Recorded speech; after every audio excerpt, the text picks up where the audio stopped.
Hello बच्चों, physics tutorial में आप सभी का स्वागत है। आपने 11th फाउंडेशन की लास्ट क्लास में दूरी और विस्थापन के बारे में पढ़ा, जिसमें मैंने आपसे दूरी और विस्थापन के कॉन्सेप्ट्स थे, उन पर आधारित कई तरह के प्रश्न थे, उन पर आपके साथ मैंने चर्चा की थी। आज हम चर्चा करेंगे चाल तथा वेग पर।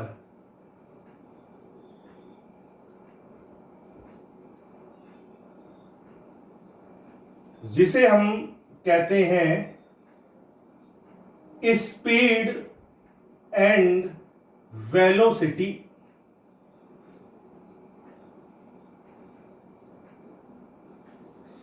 Speed and velocity.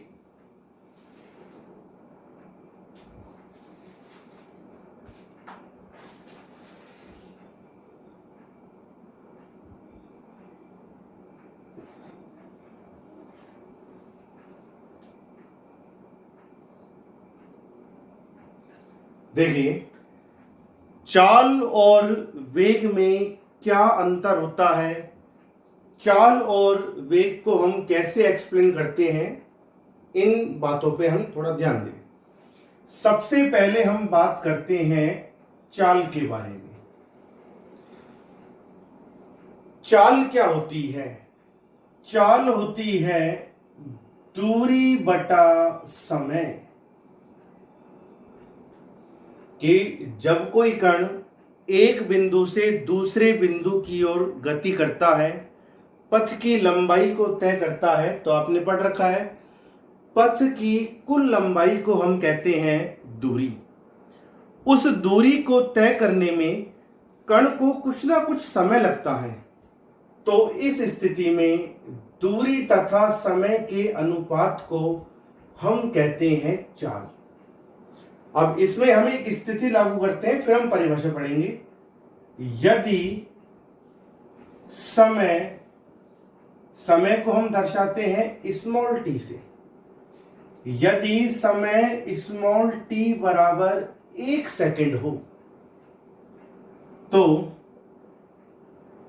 चाल बराबर होगी दूरी के।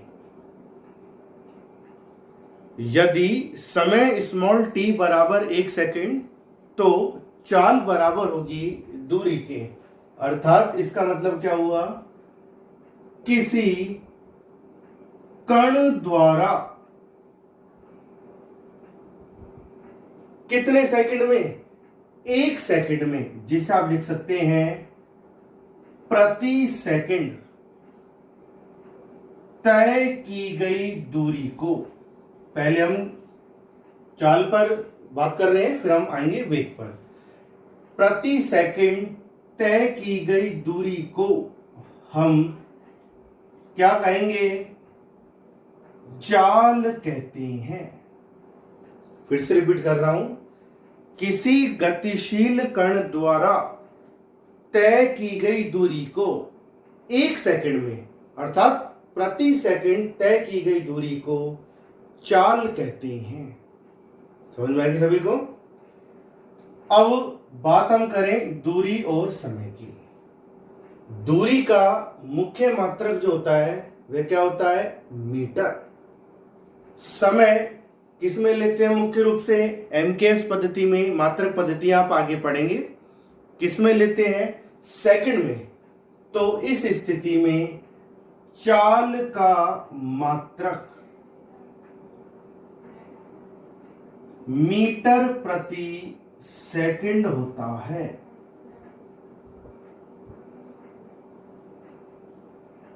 ठीक है? इसके अलावा यदि दूरी तय की हो किलोमीटर में, समय आपको दिया हो घंटों में, तो चाल का एक अन्य मात्रक और मिलेगा आपको, किलोमीटर प्रति घंटा।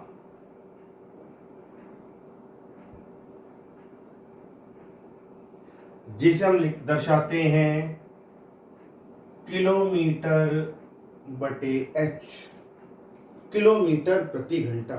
दोनों ही चाल के मात्रक होते हैं, बस एक ध्यान रखना। चाल यदि हमें मीटर प्रति सेकंड में व्यक्त की गई है तो इसका मतलब दूरी है मीटर में और समय होगा सेकंड में। पर यदि चाल को किलोमीटर प्रति घंटा में व्यक्त किया गया है तो इसका अर्थ है दूरी है किलोमीटर में और समय को व्यक्त किया गया है घंटों में। दोनों मात्रकों में क्या संबंध होता है हम उसकी बात करें। 1 किलोमीटर प्रति घंटा, इसको हम चेंज करते हैं मीटर प्रति सेकंड में। तो जब आप मीटर प्रति सेकंड में व्यक्त करोगे तो 1 किलोमीटर में कितने मीटर होते हैं? 1000 मीटर। तो ऊपर तो आ जाएगा 1000 मीटर बटा नीचे समय दे रखा है घंटों में, इसे हम लाएंगे अब सेकंड में। 1 घंटे में कितने सेकंड होते हैं? 3600। तो ये आ जाएगा सेकंड में। तो 2 जीरो से 2 जीरो कैंसिल हो जाएगी, तो आपको मिल जाएगा 1 किलोमीटर प्रति घंटा बराबर, ये 10 और 36 किससे घट रहे हैं? 2 से घट जाएंगे, तो आपको मिल जाएगा 5/18 मीटर प्रति सेकंड। ये संबंध होता है या कन्वर्जन होता है किलोमीटर प्रति घंटा को मीटर प्रति सेकंड में बदलना। यदि आपको किलोमीटर प्रति घंटा को मीटर प्रति सेकंड में बदलना पड़े तो किससे गुणा करेंगे? 5/18 से। और यदि उल्टा हो जाए कि ऐसी कंडीशन आ जाए कि आपको मीटर प्रति सेकंड को कन्वर्ट करना पड़े किलोमीटर प्रति घंटे में, तो आप इसको उल्टा लिख देंगे। आप लिखेंगे 1 मीटर प्रति सेकंड बराबर 18/5 किलोमीटर प्रति घंटा। ये रूपांतरण आ गया मीटर प्रति सेकंड का किलोमीटर प्रति घंटा में और किलोमीटर प्रति घंटा का मीटर प्रति सेकंड में। एक बार मैं फिर से रिपीट कर रहा हूं। देखो, पिछले लेक्चर में आपने दूरी और विस्थापन में अंतर पढ़ा था, उनके बारे में डिस्कस किया था हमने। अब हम कर रहे हैं चाल तथा वेग के बारे में डिस्कस। चाल होती है दूरी बटा समय, कि जब कोई कण दो बिंदुओं के मध्य पथ की लंबाई तय करता है, दूरी तय करता है, उस दूरी को तय करने में जो समय लगता है, तो दूरी और समय के अनुपात को हम कहते हैं चाल। कण द्वारा तय की गई दूरी बटा दूरी को तय करने में लगा समय। यदि हम कहें, देखो परिभाषा बना रहे इसकी, यदि समय 1 सेकंड हो तो चाल बराबर होगी दूरी के। तो इस आधार पर हम बुक्स में इनकी परिभाषा पढ़ते हैं। कण द्वारा प्रति सेकंड यानी कि 1 सेकंड में तय की गई दूरी को हम क्या कहते हैं? चाल कहते हैं। चाल का मात्रक मीटर प्रति सेकंड होता है, क्योंकि दूरी यदि मीटर में हो, समय सेकंड में हो तो मीटर प्रति सेकंड, या दूरी किलोमीटर में हो, समय घंटों में दे रखा हो तो किलोमीटर प्रति घंटा। कन्वर्जन 1 किलोमीटर प्रति घंटा बराबर 5/18 मीटर प्रति सेकंड और 1 मीटर प्रति सेकंड बराबर 18/5, उल्टा हो जाएगा, किलोमीटर प्रति घंटा। अब चाल की हम बात करें, चाल किस पर निर्भर होती है? समय के साथ तय की गई दूरी पर, समय पर और समय के साथ तय की गई दूरी पर। दूरी के बारे में मैंने आपको बताया था, दूरी कैसी राशि है? सदिश राशि या अदिश राशि, क्योंकि दूरी में दिशा का बोध नहीं होता। दूरी अदिश राशि है तो चाल भी कैसी राशि होगी? अदिश राशि। तो हमें ध्यान रखना है चाल अदिश राशि है, यानी कि दिशा का ज्ञान नहीं होता है। चाल एक अदिश राशि है। समझ में आ गया सभी को? चाल के आपको इस पर आधारित चाल और वेग, देखो वेग होता है विस्थापन बटा समय। चाल और वेग में वही डिफरेंस होता है जो दूरी और विस्थापन में होता है। जब कण दूरी तय करता है तो एकांक समय में तय की गई दूरी को हम चाल कहते हैं, और यदि विस्थापन तय करता है तो एकांक समय में प्राप्त विस्थापन को वेग कहते हैं। वो हम आगे पढ़ेंगे। तो फिलहाल हम बात कर रहे हैं चाल अदिश राशि है। ठीक है यहां तक। अब हम पढ़ते हैं चाल के प्रकार, टाइप्स ऑफ स्पीड, कि चाल कितने प्रकार की होती है, कितने तरीकों से हम चाल की कैलकुलेशन करते हैं, मान निकालते हैं। तो चाल के जो प्रकार हैं, सबसे पहली हम बात करते हैं एक समान चाल, दूसरा आता है असमान चाल, तीसरी बात आती है औसत चाल, और चौथा प्रकार आता है ताक्षणिक चाल। ये चाल के प्रकार हुए।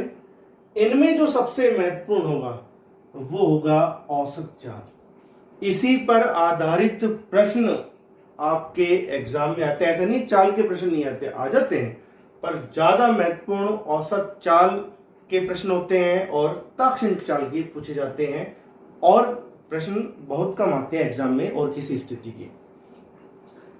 एक समान चाल क्या होती है? देखिए, आपको मैंने बताया है चाल बराबर दूरी बटा समय।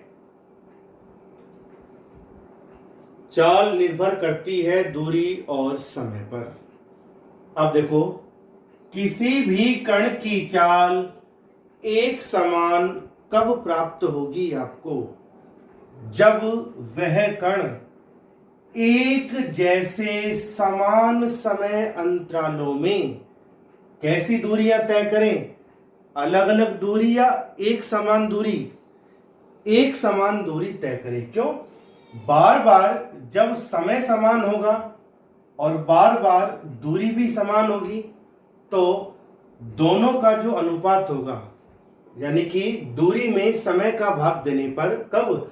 जब दूरी हमेशा एक समान हो और उन दूरियों को तय करने में बार बार लगा समय अंतराल भी एक समान हो, तो ऐसी स्थिति में आपको बार बार कण की चाल भी कैसी प्राप्त होगी? एक समान प्राप्त होगी। ऐसी चाल को हम कहते हैं एक समान चाल। मतलब कि जब कोई कण समान समय अंतरालों में समान दूरियां तय करे तो कण की चाल को हम क्या कहते हैं? एक समान चाल कहते हैं। जैसे मान लीजिए कोई कण गति कर रहा है, पहले 10 सेकंड में कण ने दूरी तय की 40 मीटर, अगले 10 सेकंड में फिर से दूरी तय की 40 मीटर,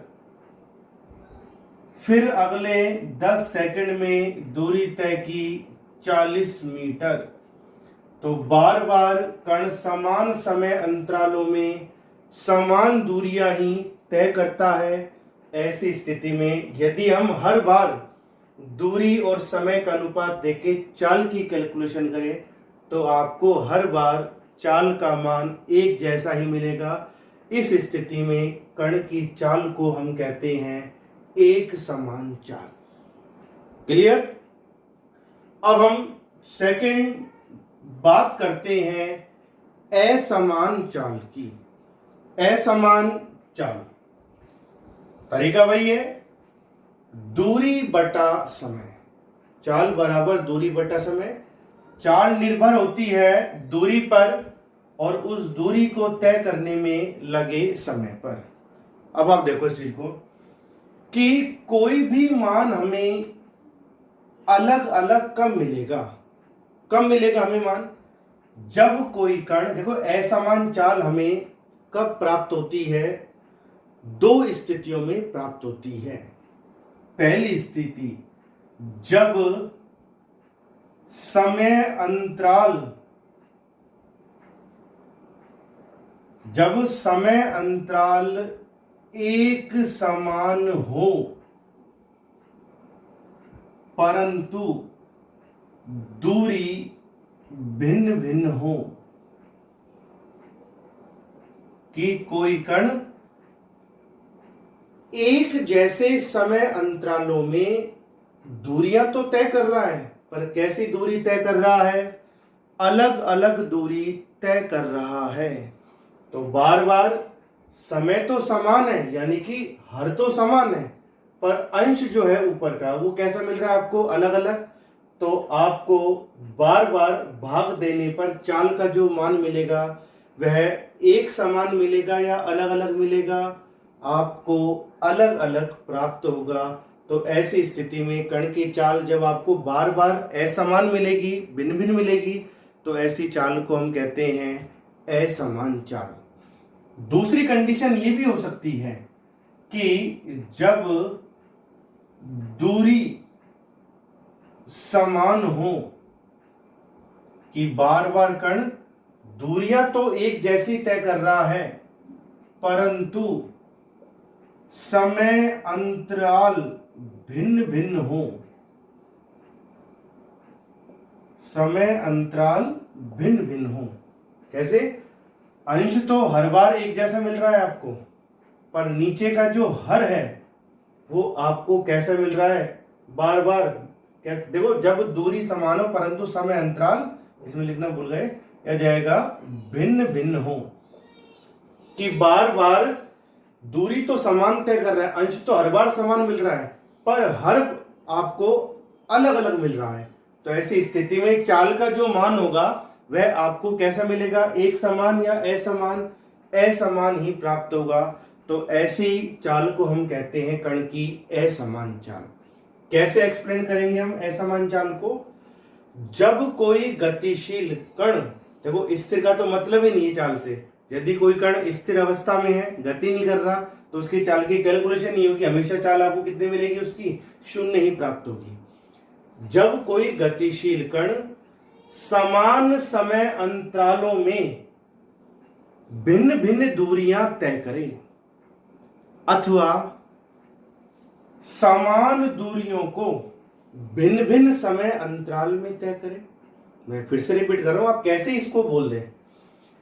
जब कोई गतिशील कण समान समय अंतराल में भिन्न भिन्न दूरियां तय करे, या ऐसे बोल दो, भिन्न भिन्न समय अंतराल में समान दूरियां तय करे, कि दूरी और समय अंतराल में हर बार कोई सा भी एक तो एक जैसा मिल रहा है और दूसरा बार बार हमें अलग अलग मिल रहा है। तो ऐसी स्थिति में कण की चाल को हम कहते हैं असमान चाल। क्लियर? तीसरी बात आती है औसत चाल की। औसत चाल का सीधा संबंध होता है किससे? असमान चाल से। देखो, मैथमेटिकल यदि हम बात करें, आप जानते हैं इन चीजों को, किसी भी मान का औसत हम कब निकालते हैं? एवरेज हम कब निकालते हैं?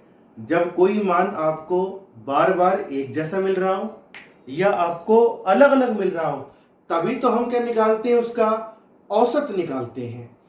तो औसत चाल का संबंध असमान चाल से होता है। यदि चाल हमें एक समान मिल रही है, कण समान समय अंतराल में समान दूरियां तय कर रहा है, चाल आपको एक समान मिल रही है, तो जब कोई मान हमें एक समान मिल रहा हो तो क्या हमें उसका औसत निकालने की आवश्यकता पड़ती है? क्या नहीं पड़ती। औसत मान हम तभी निकालते हैं जब कोई मान बार बार बदल रहा हो, हमें एक जैसा नहीं मिल रहा हो, तो ही हम उसका औसत मान निकालते हैं। तो यहाँ पर औसत चाल का कहने करते हैं, औसत चाल का सीधा संबंध होता है असमान चाल से। कैसे?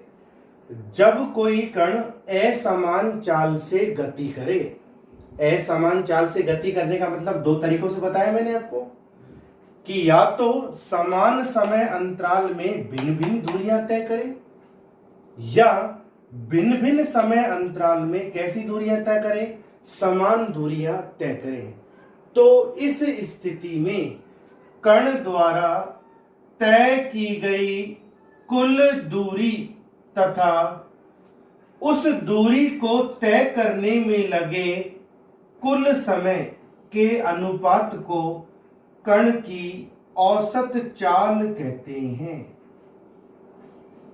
फिर से रिपीट कर रहा हूं मैं आपसे कि जब कोई कण असमान चाल से गतिमान हो, अर्थात जब कोई गतिशील कण समान समय अंतराल में भिन्न भिन्न दूरियां तय करे या भिन्न भिन्न समय अंतराल में समान दूरियां तय करें, तो कण द्वारा तय की गई कुल दूरी, यानी कि शुरू से लास्ट तक कण ने कितनी टोटल दूरी तय की है, उस दूरी को तय करने में जितना समय लगा है, टोटल समय, उनके अनुपात को हम कहते हैं औसत चाल। औसत चाल बराबर, ये सूत्र आप याद रखें, यही आपके आगे बहुत काम आएगा। औसत चाल बराबर कुल दूरी बटा कुल समय। औसत चाल को हम दर्शाते हैं v एवरेज से। एवरेज का मतलब क्या होता है? औसत।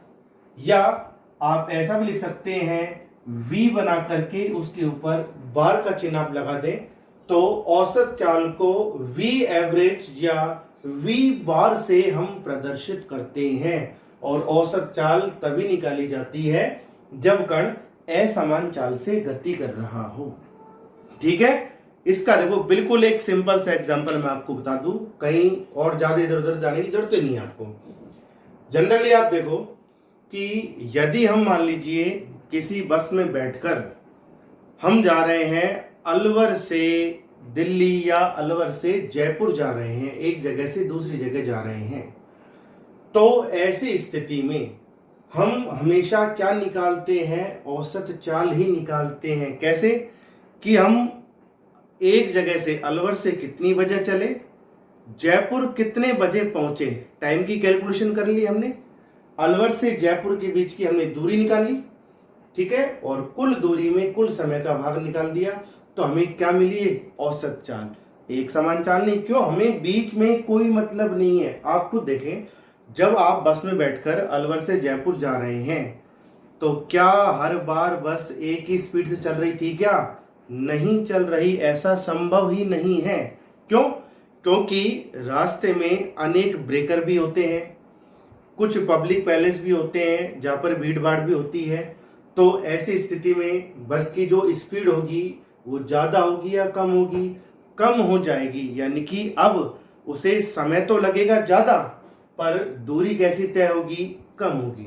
पर जब हाईवे रोड आ जाते हैं, यानी कि वो चौड़ी सड़कें आ जाती हैं, हाईवे आ जाते हैं जहाँ पर भीड़ भाड़ कम होती है, तो वहाँ पर बस की जो स्पीड होती है पहले की तरह डाउन होती है, बढ़ जाती है? बढ़ जाती है। क्यों? क्योंकि वहाँ पर भीड़ भाड़ नहीं होती। अब ऐसी स्थिति में क्या होगा? समय अंतराल तो लगेगा कम और दूरी कैसी तय होगी? अधिक दूरी तय होगी।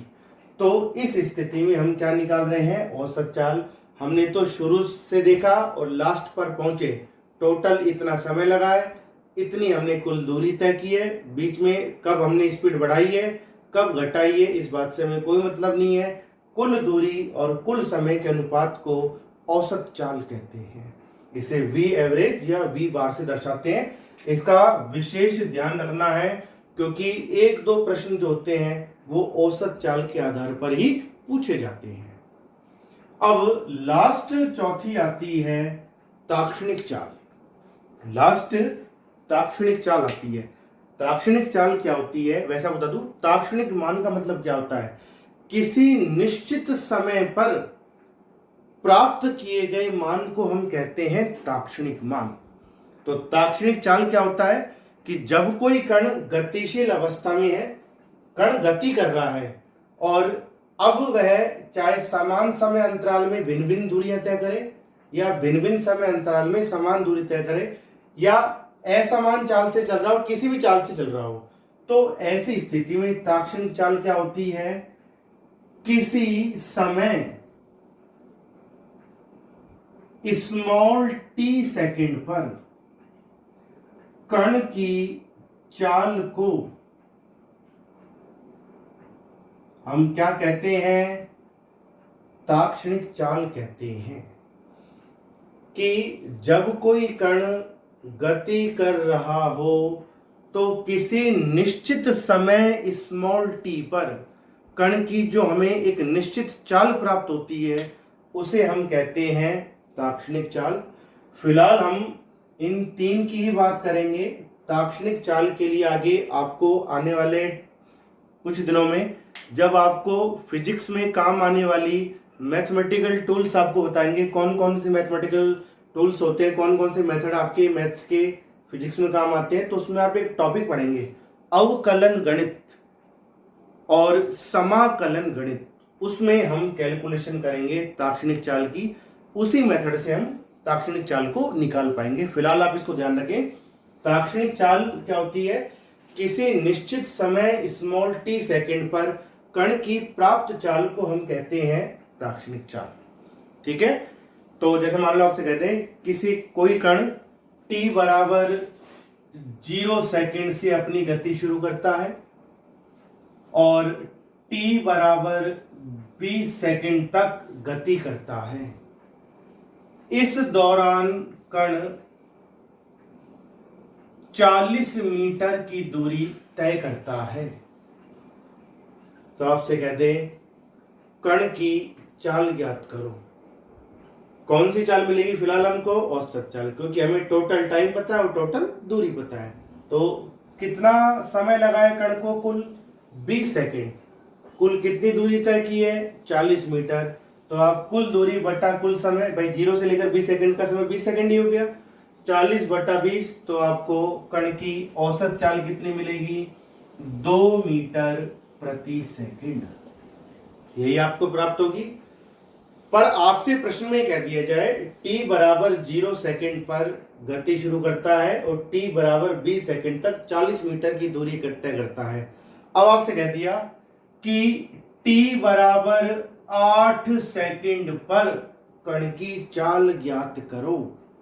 तो क्या आप ज्ञात कर सकते हैं? क्या नहीं ज्ञात कर सकते, क्योंकि हमें इस बारे में अभी पता ही नहीं है। ये टूल्स हमने अभी पढ़ी ही नहीं आगे। तो ध्यान रहे, तो आपसे अब चाल पूछी गई है एक निश्चित समय पर t बराबर 8 सेकंड पर, और मैंने बताया है किसी निश्चित समय स्मॉल t सेकंड पर हमें कण की जो चाल प्राप्त होती है उस चाल को हम क्या कहते हैं? ताक्षणिक चाल कहते हैं। क्या कहते हैं उस चाल को? हम ताक्षणिक चाल कहते हैं।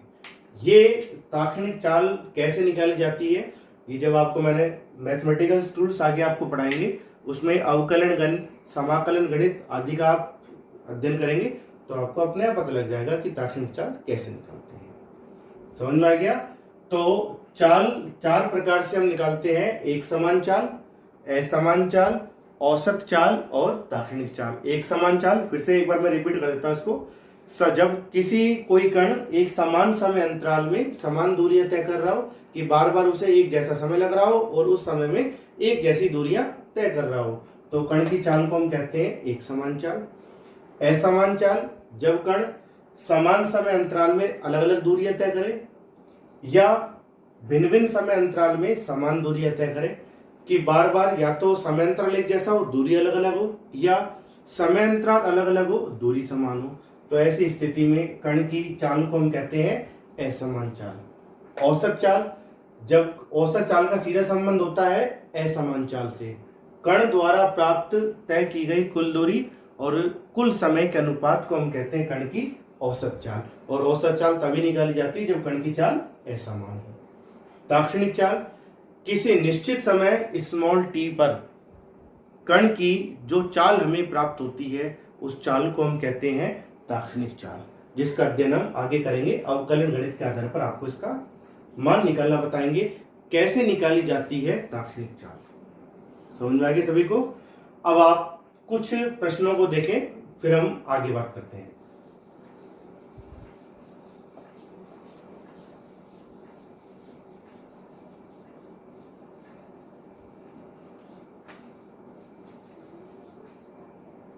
देखिए, एक प्रश्न आपको दिया हुआ है कि एक गतिशील कण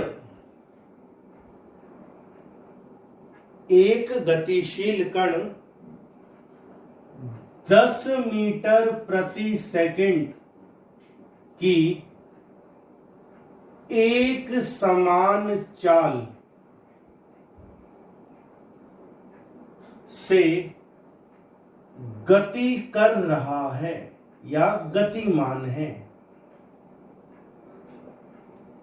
एक कण 10 मीटर प्रति सेकंड की एक समान चाल से गतिमान है। अब आपसे कह दिया कण द्वारा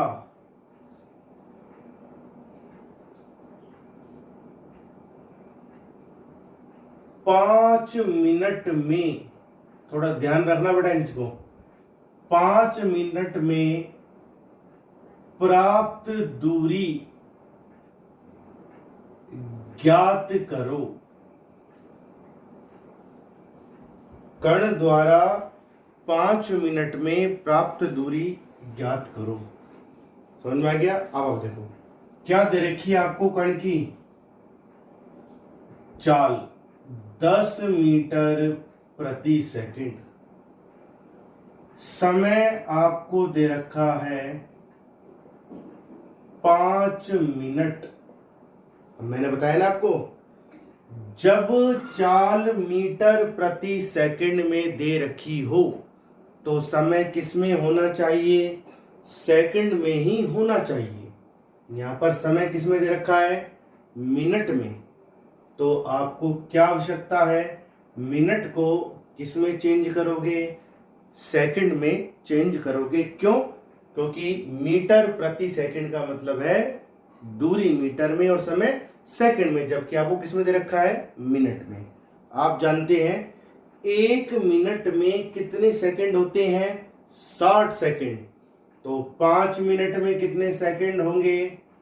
60 इंटू 5 बराबर 300 सेकंड।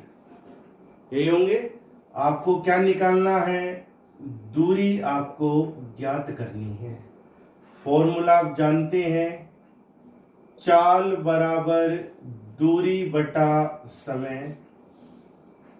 तो इससे दूरी बराबर आ जाएगी चाल गुणा समय।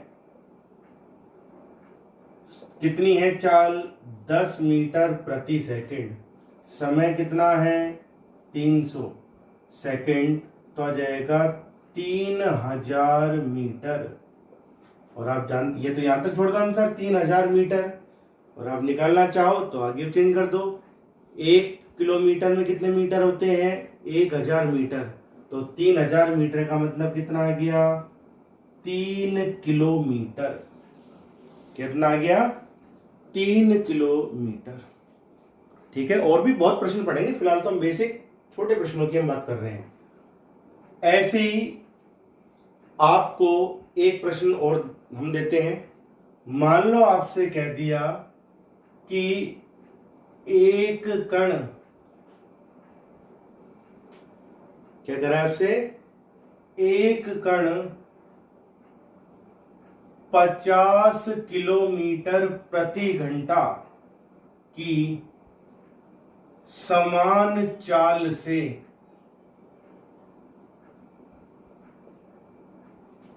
गतिमान हो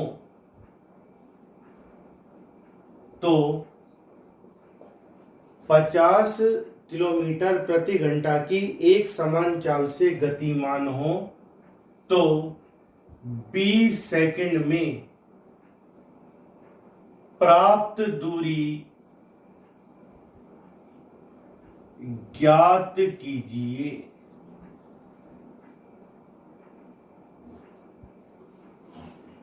बिल्कुल सिंपल और आसानी से आप इसे कर देंगे। देखिए, चाल आपको दे रखी है एक समान 50 किलोमीटर प्रति घंटा। आपको समय दे रखा है 20 सेकंड। हमने करा इस तरह का प्रश्न, चाल बराबर दूरी बटा समय। क्योंकि चाल बराबर दूरी बटा समय, तो इससे दूरी कैसे निकालेंगे? चाल को गुणा कर देंगे समय से। दूरी बराबर चाल गुणा समय। यहां तक तो पहुंच गए हम। अब जरा यहां ध्यान दो आप। चाल किलोमीटर प्रति घंटे में आपको दी गई है। समय किस में दे रखा है? सेकंड में। कन्वर्ट तो करना पड़ेगा आपको, मात्रक समान नहीं है हर जगह। चाल किलोमीटर प्रति घंटे में आपको दी गई है, इसका मतलब दूरी किस में होनी चाहिए? किलोमीटर में। और समय किस में होना चाहिए? घंटे में, घंटों में होना चाहिए। यदि हम यहां पर देखें तो आपको करना क्या है? देखो, किलोमीटर प्रति घंटे में चाल आपको दी है, इसका मतलब समय किस में होना चाहिए? घंटों में। और दूरी किस में मिलेगी? किलोमीटर में। यही होगा। और यदि आप समय को देखें तो आपको करना क्या है? आप चाहो तो समय को चेंज करो। किस में चेंज करोगे? घंटों में चेंज करेंगे, क्योंकि चाल हमें दे रखी है किलोमीटर प्रति घंटों में। या फिर एक तरीका और है, समय किस में है? सेकंड में। जब समय सेकंड में है तो चाल फिर किस में होनी चाहिए थी? मीटर प्रति सेकंड में। चाल किस में होनी चाहिए थी? मीटर प्रति सेकंड में। तो आपकी इच्छा है, आप कैसे कर सकते हैं? यदि चाल को किलोमीटर प्रति घंटे में ले तो समय को आपको घंटों में बदलना होगा। और यदि समय को सेकंड में लेकर ही चल रहे हैं आप, तो चाल को फिर किस में चेंज करेंगे? मीटर प्रति सेकंड में। तो हम क्या करते हैं, आपकी इच्छा दोनों तरीके से कर लो। या तो समय को घंटों में बदल दो, या समय को सेकंड में रखना चाहे तो चाल को मीटर प्रति सेकंड में बदलें। तो आप जानते हैं, मैंने आपको बताया है 1 किलोमीटर प्रति घंटा कितने मीटर प्रति सेकंड के बराबर होता है? कि किलोमीटर प्रति घंटा को मीटर प्रति सेकंड में बदलना हो तो हमें क्या करना होगा? 5/18 से गुणा करना होगा।